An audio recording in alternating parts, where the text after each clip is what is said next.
తెలుసుకుందామా ఇద్దరం కలుసుకుందామా జూలై మాసం చూపేటలో ఒక పని కలుసుకుందామా ఆగిపోదామా నెప్ట్యూన్లో ఆగిపోదామా హేమ శ్వాసే చాలునే కలిసి జీవిద్దామా ఏ దారిన వెళ్తున్నాడో మేసం ఉన్న కుర్రాడు అల్లరివాడు అందగాడు అప్పుల్లాగా ఉంటాడు ఏ కాలేజీకి వెళుతున్నాడు నన్ను తాకిన పరికిణియే తొలిసారి ప్రేమ భయం లేదు హృదయంలో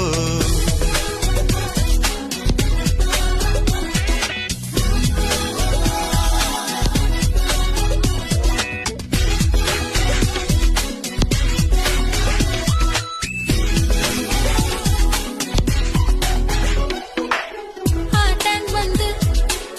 జలతీరంలో